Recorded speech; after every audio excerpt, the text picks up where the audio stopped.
Hola a todos, ¿cómo están? Bienvenidos al canal del Profe John Polo, donde se entiende y se aprende.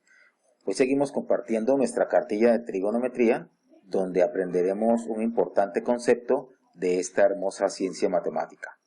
Quien les habla, el licenciado John Arnold Polo Bueno. Bienvenidos.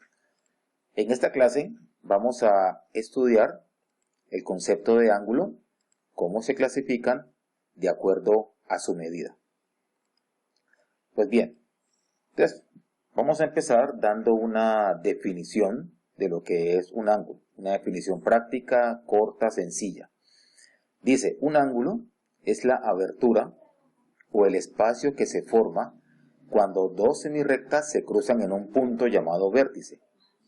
¿Sí? Dos rectas, nos las imaginamos, se cruzan en un punto, a ese punto le llamamos vértice, y el espacio que me queda o la región que se forma cuando las dos se cruzan, a ese punto vamos a llamarlo vértice.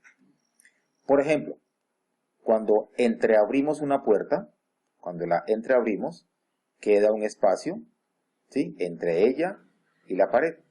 Entonces, a esa región, a ese espacio, vamos a llamarle el ángulo, ¿sí? En este caso es el ángulo que forma la puerta con el marco de ella. O también cuando una persona hace ejercicios, se le dice levante su pierna a 90 grados. Aquí hay 90 grados, ¿sí? Su pierna con su tronco está formando 90 grados.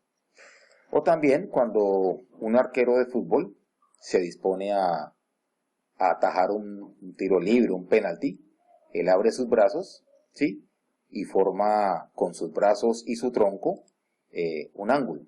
Entonces, este espacio que se ve aquí es lo que se llama un ángulo. Muy bien, vamos a ver ahora los elementos que tiene un ángulo. Entonces, aquí tenemos un ángulo, ¿sí? A este punto que está aquí es el vértice, ¿sí? Es el punto donde las dos semirrectas se cruzan.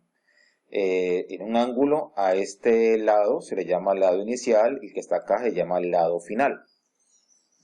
Esta letra que aparece aquí es una letra del alfabeto griego, se llama alfa. Generalmente los ángulos se representan o se nombran utilizando letras del alfabeto griego. Vas a ver más adelante que las más utilizadas van a ser alfa, beta, teta, ¿sí?, que las utilizaremos para representar ángulos. Entonces, a este espacio que se forma aquí, entre estas dos semirrectas, es lo que se llama un ángulo. El ángulo también se puede escribir o representar de la siguiente manera. Este símbolo que ves aquí, este símbolo representa lo que es un ángulo. Y se escribe ángulo BOA, o sea, BOA, el ángulo BOA. Siempre los ángulos se van a nombrar en sentido contrario a cómo gira un reloj, las manecillas de un reloj. Entonces siempre se empieza por el lado inicial, se nombra el vértice y por último el lado final. Por eso, de esta manera, el ángulo BOA, siempre la letra que está en la mitad me representa el vértice. La primera letra es de donde parte el lado inicial y la última letra es a donde llega el lado final. Entonces hay que tener en cuenta porque el ángulo BOA es muy diferente al ángulo ABO, ¿sí?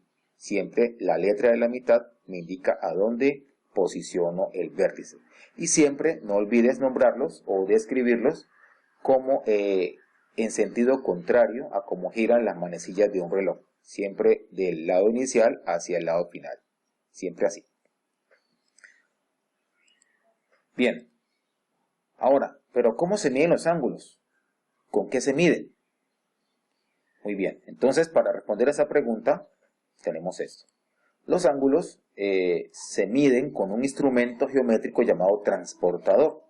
Este que ves aquí es un transportador. Los hay así de la mitad y también los hay completos, totalmente circulares. Ambos son utilizados para medir ángulos y para trazar ángulos también. Veamos el ejemplo. Aquí tengo un ángulo, aquí tengo su vértice O, aquí tengo su lado final y su lado inicial. Este ángulo se nombra XOM, el ángulo XOM. O también le puedo colocar aquí una letrica del alfabeto griego, ¿sí? De esas dos maneras se puede nombrar el ángulo. Entonces vamos a medirlo. Traemos el transportador y en el transportador hacemos coincidir este punto con el vértice y hacemos coincidir el lado inicial con el cero. Entonces siempre, no importa cómo esté el ángulo, su posición, vamos a hacer coincidir el transportador, primero que todo, este puntico con su vértice y este lado inicial que quede apuntando a cero, ¿sí? En este caso, en el transportador de acá, aquí en este puntico, colocamos el vértice y que este lado que apunta a cero me quede o que me coincida con el lado inicial. Entonces aquí miramos que de que hay 10, 20, 30, este ángulo mide 40 grados, más o menos. Entonces decimos la medida, esto significa medida del ángulo X o M es igual a 40 grados. O también se puede decir la medida del ángulo alfa o del ángulo beta es 40 grados. De esa manera se utiliza el transportador para medir ángulos.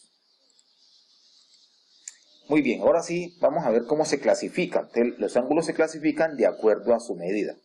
Entonces el ángulo agudo, un ángulo agudo es aquel que su medida es mayor, esto quiere decir mayor que 0 grados y menor que 90 grados.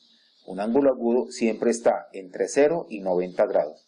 Esta letra del alfabeto griego se llama beta. Es otra letra que se utiliza para representar ángulos.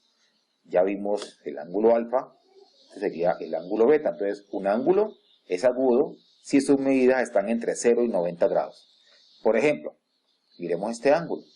Este ángulo beta, su medida es 40 grados. ¿Sí? Ahí se ve 40 grados, es un ángulo agudo.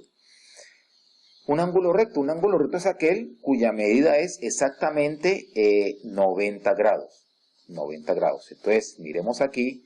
Aquí está el vértice, aquí está 0, y si contamos en sentido contrario, como giran las manecillas de un reloj, el lado final me coincide con 90. Entonces, todo ángulo que mida 90 grados se va a llamar ángulo recto. Aquí lo he representado con la letra del alfabeto griego teta, ¿sí? Esta es beta, esta se llama teta. O también, si prefiero, aquí le pongo W, X, Z, y puedo decir el ángulo WXZ es un ángulo recto. También tenemos el ángulo llano. Un ángulo llano o un ángulo plano es aquel que sus lados opuestos, sus lados final e inicial son totalmente opuestos, ¿sí? Este ángulo mide 180 grados. 180 grados. ¿Sí? Ese ángulo llano. Un ángulo obtuso es aquel cuya medida es mayor a 90 grados, pero menor a 180 grados. O sea, mide más de 90, pero menor de 180. Por ejemplo, este ángulo es un ángulo obtuso. Aquí ubicamos el vértice, mira que si contamos en sentido contrario, 0, 10, 20, 40, 50, mira que ya pasa de 90, 100, 110, 140, 145 aproximadamente. Esto es un ángulo obtuso que mide más de 90 grados, pero menos que 180. También tenemos un ángulo de un giro, como le indica su nombre, un giro es cuando las dos, el lado final e inicial coinciden, está uno encima de otro, ya ha dado una vuelta entera. Una vuelta entera sería 360 grados. Entonces, un ángulo de un giro mide 360 grados. Hay otros ángulos que llaman opuestos por el vértice. Estos ángulos se forman cuando dos líneas o dos rectas se cruzan, se forman aquí 4 ángulos, que son este y este. Los opuestos por el vértice, como le indica su nombre, son opuestos, ¿sí? Opuestos por este vértice. Este ángulo y este ángulo son opuestos por el vértice. Y esos ángulos son congruentes. La palabra congruente quiere decir que son iguales. Entonces, no olvides eso. Los ángulos opuestos por el vértice siempre son iguales, son de igual medida. Asimismo, este ángulo de arriba, este que está aquí, es de igual medida de este que está acá abajo. ¿sí? Son congruentes. Ángulos complementarios son aquellos que al sumar sus medidas se obtienen 90 grados, ¿sí? Al sumar dos ángulos, al sumar sus medidas, si se obtiene 90 grados, yo voy a decir que ellos son complementarios. Pero si al sumar sus medidas se obtiene 180 grados, vamos a decir que esos ángulos son suplementarios. Entonces, teta más delta es igual a 180 grados, ¿sí? Cuando sumo sus medidas, se obtiene 180 grados. Muy bien, vamos a hacer un pequeño ejercicio donde apliquemos algo de lo que aprendimos hoy. Tenemos dos rectas, se forman aquí cuatro ángulos, 1, 2, 3, 4 ángulos, aquí están. Y me dicen que el ángulo 1, su medida es 160 grados, y me preguntan cuál será la medida de los otros tres ángulos. Pues bien, acabamos de ver en la página anterior que los ángulos opuestos por el vértice son de igual medida. Esa es una gran idea. Ese concepto nos va a ayudar a resolver este problema. Entonces, como el ángulo 1 y el ángulo 3 son opuestos por el vértice, van a tener igual medida. Por lo tanto, el ángulo 1 es igual al ángulo 3 y el ángulo 3 va a medir 160 grados. Ahora, miremos el ángulo 1 y el ángulo 2. Si yo miro el ángulo 1 y el ángulo 2, es un ángulo llano. Es decir, son suplementarios. Lo acabamos de ver en la página anterior. Suplementarios quiere decir que al sumar sus medidas se obtiene 180 grados. Entonces, como el ángulo 1 mide 160, entonces el ángulo 2 tiene que medir 20 grados para que 160 más 20 me dé 180 grados. El ángulo 2 es también igual al ángulo 4 porque son opuestos por el vértice. Míralos, son opuestos. Entonces ya dijimos en la página anterior que los ángulos opuestos son iguales y si el ángulo 2 mide 20, el ángulo 4 también mide 20 grados. ¿Sí? Muy bien. Bueno, muchas gracias por vernos, por haber atendido esta clase. Te invitamos a que nos busques en YouTube como el canal del profe John Polo, donde se entiende y se aprende. Coméntanos, dale like a nuestros videos, comparte, suscríbete y no olvides que más claro no lo vas a encontrar en ninguna parte. Nos veremos en nuestro próximo video. Hasta pronto, amigos.